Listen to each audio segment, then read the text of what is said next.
Welcome to Implementing Performance Tasks with Integrated Strands.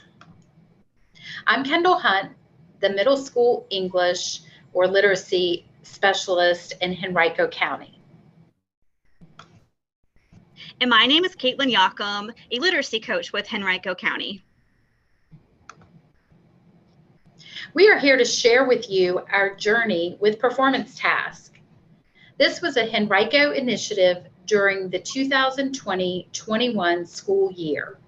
We have 12 middle schools, and this journey included all of our schools, teachers, and students. This approach to assessment was in the making during the 2019-20 school year, and we did not delay this initiative due to the pandemic. We jumped into the deep end of the pool and provided supports to teachers and students in order to implement performance tasks in all of our English classes. Just to level set with a common definition of performance task, in Henrico County, we used the definition for performance tasks being any learning activity, assessment, or application of knowledge and skills to a problem or situation in which students demonstrate their understanding and proficiency with an authentic task that is tailored to a specific audience and assessed by clear standards and outcomes.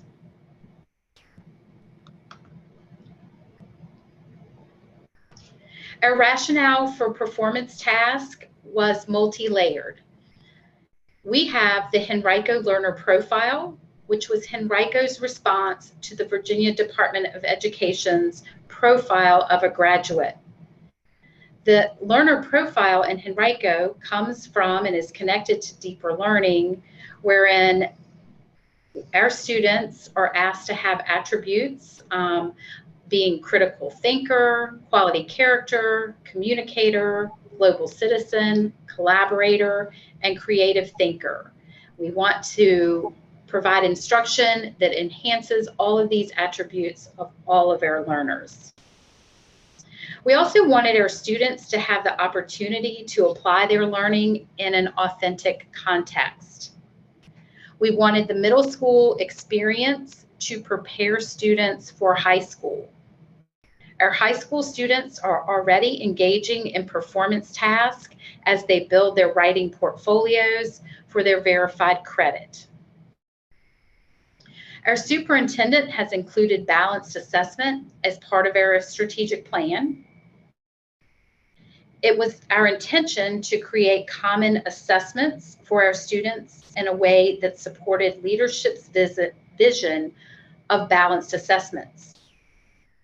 In the past, our common assessments were all multiple choice assessments. We knew that teachers would need some professional learning on how to create a performance task, so we took on this development of performance task work at the division level. Our tasks are aligned with best practices from our SOLs and curriculum framework because they integrate multiple SOL strands. Our tasks give students opportunities to write about what they have read. They provide an opportunity for students to have choice and voice in the nonfiction and fiction texts that they read.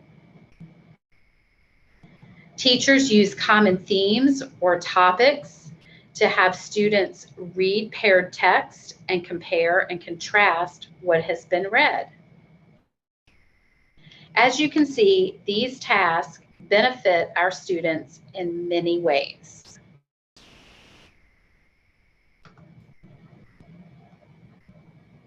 The creation of our task was a real collaborative effort across the division, including all 12 schools.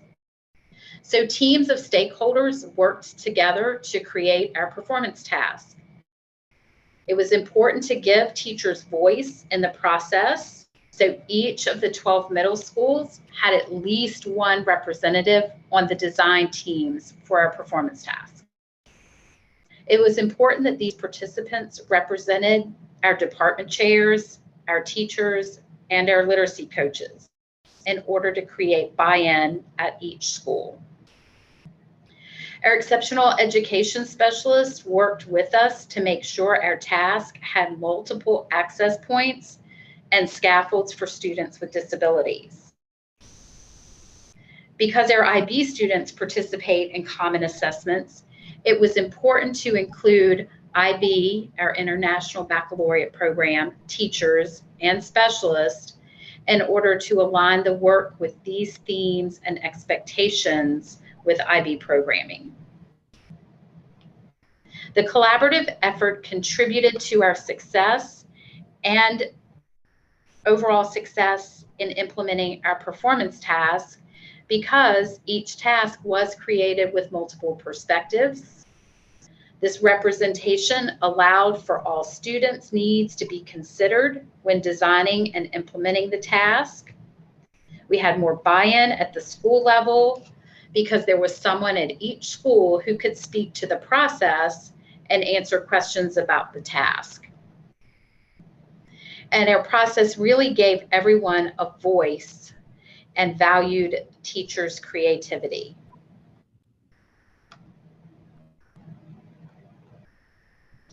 Caitlin, can you tell us a little bit about how our tasks were designed?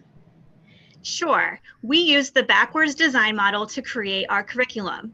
We designed our year at a glance pacing, followed by unit pacing with an integration of SOL Strands. Once we had our units organized, we selected our themes.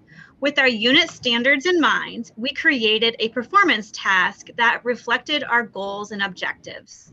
For each performance task, we created supporting materials for teachers and students. Our unit tasks include a variety of types of writing, student choice, and multimodal presentations. As previously stated, our performance tasks are connected to the theme of each quarterly unit. Teachers all received a Google Forms survey to vote on possible themes for the 2020-2021 school year. Thematic units allow us to effectively integrate multiple strands. The teacher's notes in our curriculum framework tell us that teachers should use fictional and informational texts paired on a common theme or topic and have students compare and contrast. Our units allow for this exact thing to occur. Our themes are purposely broad so that teachers and students still have choice in text within the theme. Our themes support the work we are doing in Henrico and with our Henrico learner profiles. These themes allow teachers and students to delve deeper into what it means to be a global citizen and to be an empathetic individual. Kendall, what do these performance tasks look like? We're going to walk you through the student direction sheet for a specific performance task. This student direction sheet contains the following components: a task context, the final product, materials needed, and time requirements. The student directions page is linked to our performance task unit planner.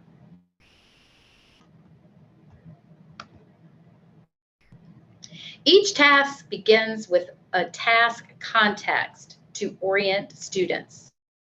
The task we have chosen to share with you today has the following context.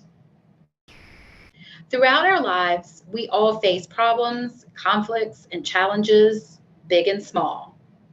Certain personal qualities, character traits, or actions can help a person manage a challenging situation. What are those qualities, traits, or actions that make us resilient? What allows us to work through challenges? For this task, you will read fiction and nonfiction text in order to compare and contrast a fictional character and a real person.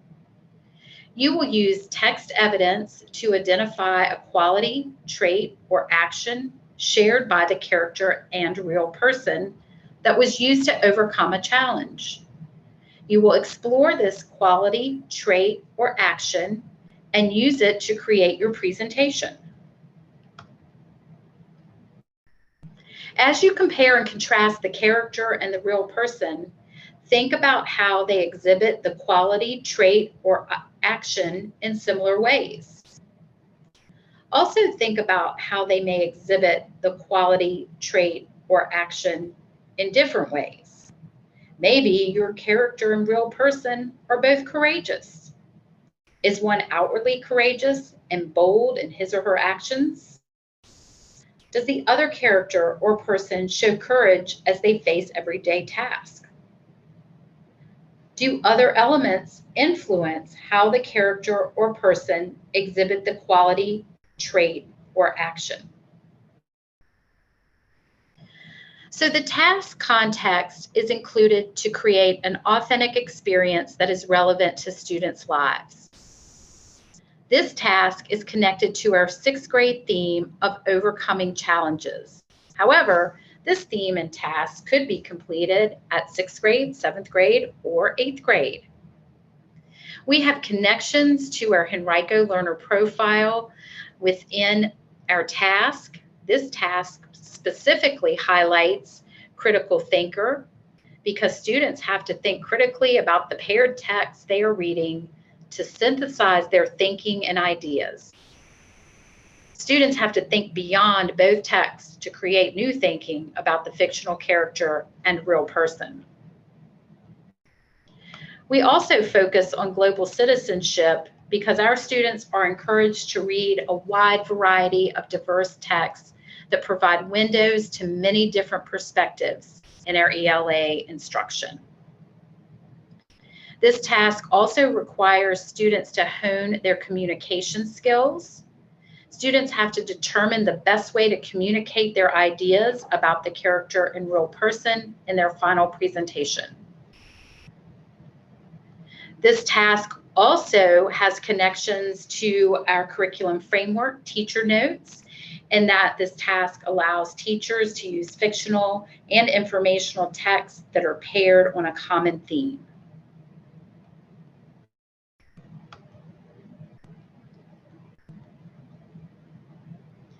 The final product is what the students need to produce. We wanted to provide students with choice in this final product.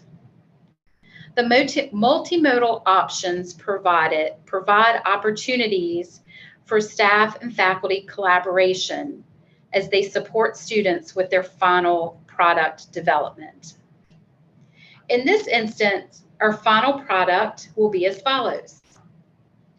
You will create a multimodal presentation that compares and contrasts the quality, trait, or action of the fictional character and the real person from the 2 texts you have read.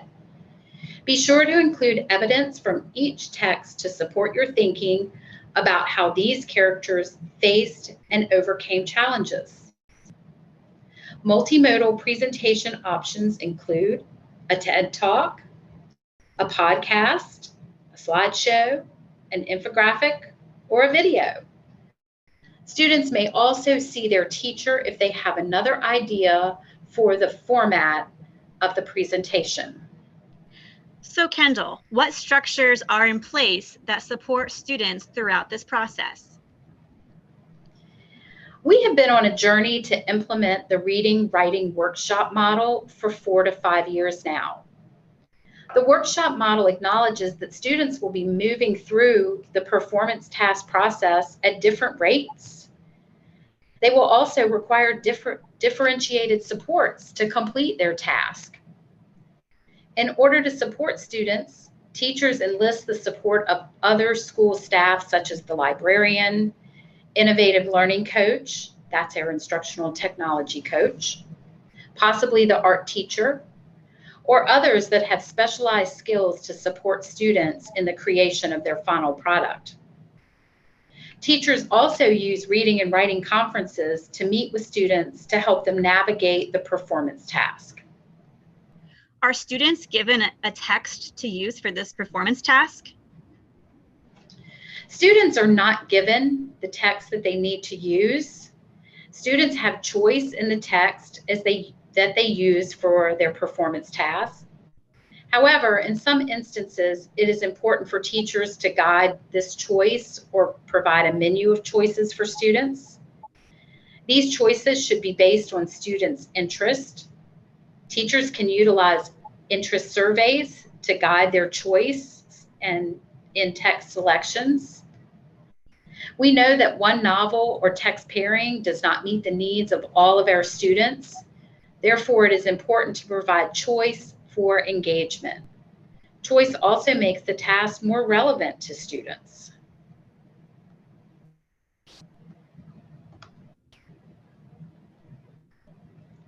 Caitlin, can you describe some of the materials that are needed for the performance task? Sure. Materials used for the final product vary depending on the final product. For example, if a student wanted to create a TED Talk or a podcast, he or she would have needed to use a video or audio recording and editing technology. Because we were able to form a partnership with various staff members, such as librarians and innovative learning coaches, students were supported along the way. We really tapped into our colleagues' expertise, and we valued this collaborative partnership. How long do these performance tasks take to complete? Well, the process is more important than the final product. The task is woven into instruction throughout the entire unit. In doing so, students are working on smaller chunks while the teacher facilitates the process by providing scaffolds to all learners. Completing the tasks over multiple class periods provides students with time to read, pre-write, draft, confer with the teacher, revise, edit, and present. Can you give us some examples of how a teacher would weave the performance task into daily instruction? Sure. To ensure that the performance task is woven into instruction, the teacher would use a series of mini lessons and formative assessments to guide students' learning. Teachers can provide feedback in small groups or individually with students depending on student need. Here is one example of what that could look like. First, the teacher would facilitate a mini lesson on characterization with guided practice. Students would learn to identify a character's traits and actions when faced with a challenge. Then, students would transition to the application of characterization using the text that they self-selected for their performance task. Teachers would use this application as a formative assessment, measuring how well they were able to apply characterization. Teachers would provide feedback to individual students, focusing on their ability to write about characterization. Here is another example of what a mini lesson would look like with opportunities for feedback. First, the teacher would facilitate a mini lesson on comparing and contrasting. Students would learn to compare and contrast the traits and actions of individuals who faced a challenge. Then, students would apply this skill using the text that they self-selected for their performance task.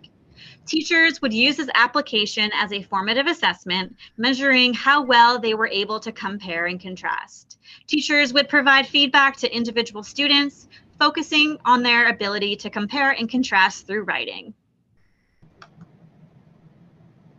Here is a third and final example of a mini lesson. First, the teacher would facilitate a mini lesson on choosing an audience. Students would learn to select an audience and purpose for writing in order to select a format for their final product. Then, students would select an audience and purpose for their own writing by selecting a format for their final product of the performance task. Teachers would use this application as a formative assessment, measuring whether or not the student was able to select an audience and purpose and match this to a format that would be effective for their final product. Teachers would provide feedback to individual students. Caitlin, will you tell us how students benefited from this process of mini lesson, formative assessment, and feedback?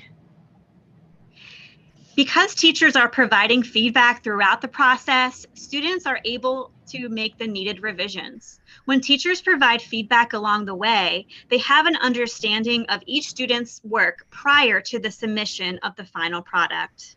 Scoring may also take less time since the teacher is already familiar with the student's work. And the more students will demonstrate a mastery on the performance task because they have been provided with scaffolds and opportunities to improve their work over time.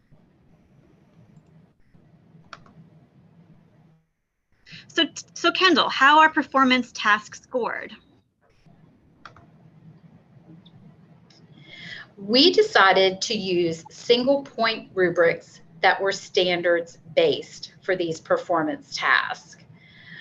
Our mission really was to have aligned common assessments that were not multiple choice. So we knew we needed to have standard based rubrics to score the performance task. So a rationale for these standard based single point rubrics were that we already have aligned common assessments that are multiple choice. And we really wanted an authentic assessment that we could use to compare students' understanding of specific standards. So when students demonstrate mastery on multiple choice assessments, they are really demonstrating the minimum competency necessary at their grade level. However, the performance task allows students to apply skills and use critical thinking to demonstrate a deeper understanding of multiple standards simultaneously. So Kendall, how did you create this single point rubric? So based on our pacing and our task, we determined what we wanted our students to demonstrate, which standards we needed to assess, and then we selected specific success criteria for our rubric that aligned to our performance task and our pacing. So the rubric states the grade level expectation according to the curriculum framework. And then our students are scored according to how well they met these grade level expectations. The benefit of the single point rubric is that it requires teachers to provide feedback to students on each success criteria. It allows teachers to acknowledge when students exceed the criteria, and specific feedback can be given as to why a student or how a student exceeded the criteria. For our students who do not meet specific criteria, actionable feedback is given to the students so that they can improve their work and improve the process of the performance task the next time. This sounds great. So how familiar were teachers with the single point rubric? Honestly, our teachers are still learning how to use single point rubrics. We provided an opportunity for teachers to calibrate their scoring using the single point rubric. We scored some student samples, compared our individual scores, and discussed the reasoning for these scores. We know we need to continue to offer professional learning around scoring using a single point rubric.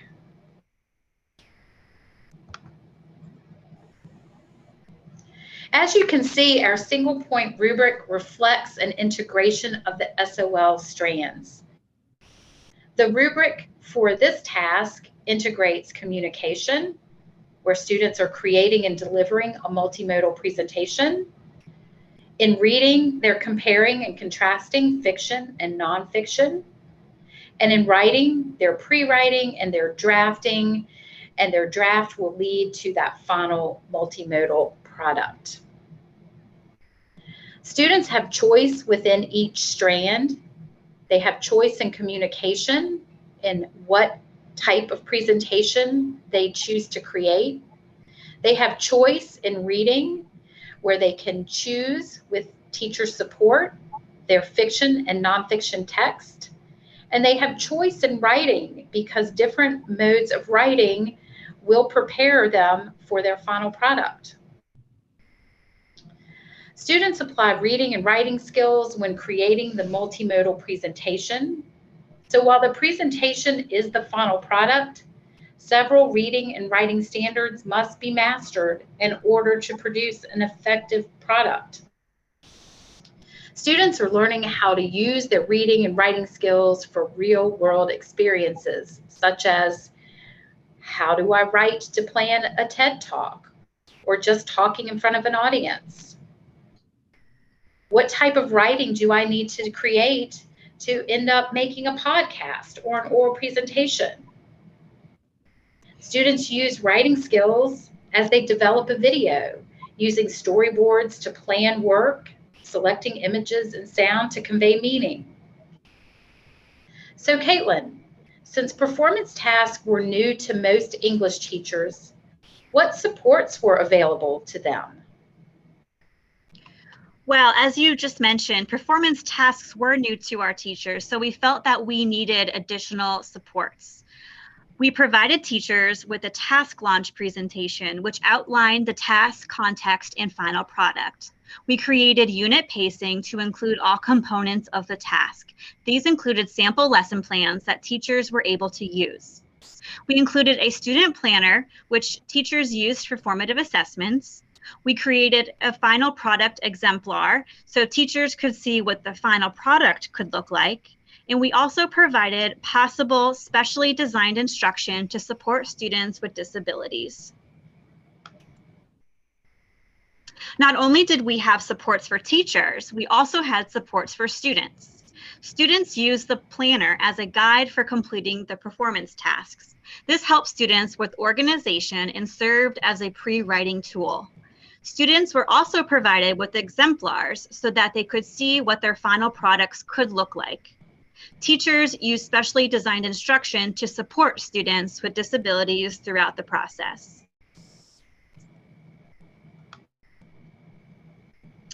Our student planner for this specific task is linked in our unit planner. We use the student planners in a variety of ways. The student planner is used as a formative assessment with opportunities for feedback throughout the process. It serves as a visual reminder of the steps needed to complete the performance task. It helps students organize their thinking and is a tool for conferring. Kendall, can you tell us how the student planners fit in with the entire unit of study? Sure. The student planner is used throughout the entire unit. Remember, we've said that our performance task is woven into daily instruction so that that instruction leads to the summative assessment. The performance task serves as the summative assessment within the unit. We have included a unit planner to guide teachers through this specific task. Additional ideas for many lessons are built into the unit planner. In Henrico, we provided teachers with unit pacing and the task. Teachers could use sample lessons that were provided in the curriculum, or they could use the unit pacing and task to create their own lessons. Teachers have voiced concerns about teaching to the assessment when embedding the performance task into daily instruction. In response to this, we have tried to model for teachers how best to integrate SOL Strands and provide students with classwork that is an authentic application of the English standards versus continuing to practice skills in isolation. So Kendall, can you provide us with an example of a text pairing that would lend itself to this specific performance task? Yes. So in our unit planner, we suggest the two texts, Tuesday of the Other June and Inside Out. Both of these texts can be found in Common Lit. So in these tasks, both characters experience bullying. Both characters show perseverance. That's the quality or trait that I identified. And both characters find their voice in the end to overcome their experience with bullying. We have listed in the unit planner both fiction and nonfiction text. The text on this slide is just one example of a paired text that would support the task. In the classroom, we would encourage our students to use their independent reading book as their fictional text, or maybe their nonfiction text. We would then help them find another text to pair with that independent reading book. Teachers will want to choose two texts to model the thinking needed for the performance task. These texts could be used for many lessons to support direct instruction of specific standards and serve as a worked example of the task process. In Henrico, we encourage teachers to select the texts that support the task and theme and text that's relevant to their students. We can provide pairing examples, but teachers have many resources to choose from. Now that we have implemented performance tasks, what lessons have we learned?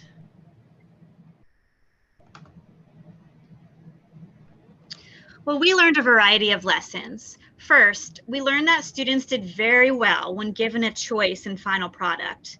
Students were able to write for authentic purposes in a real audience, and they really valued that voice and choice. We also learned that the performance task encouraged collaboration between the classroom teacher, exceptional education teacher, coaches, and librarians. This, of course, strengthened the culture of literacy within the school community. We learned that there was a need for a model of integrating SOL strands, and the performance task did just that. It served as a model for using paratext and integrated SOL strands. And writing doesn't always have to be an essay. Writing to create an authentic product doesn't always need to result in a 3 to 5 paragraph essay. Kendall, what are some next steps we can take regarding performance tasks?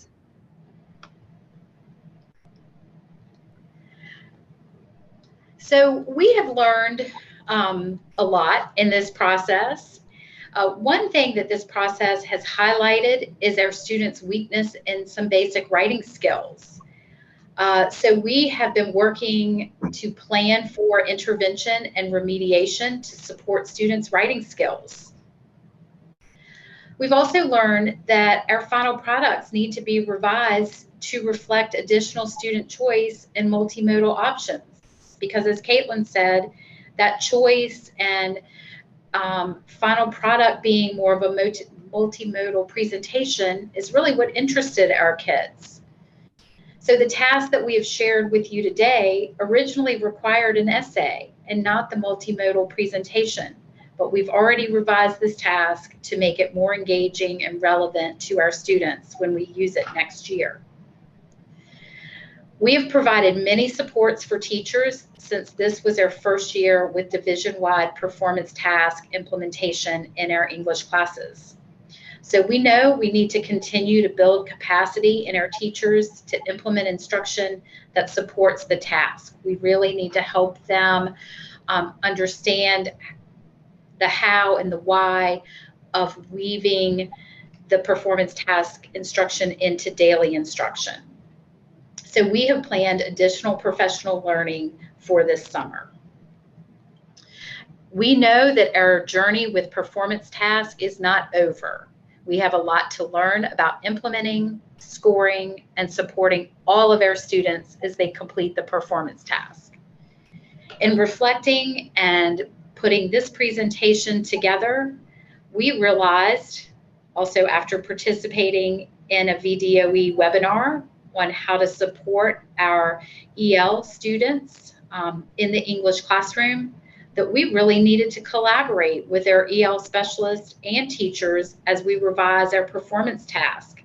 We know we need to create additional supports that are specific for our EL students when they are engaged with the performance task. So we have work to do. Indeed we do, and we are so excited to continue our work. Thank you for listening. We hope that our journey will inspire you to create and use performance tasks in your division or school.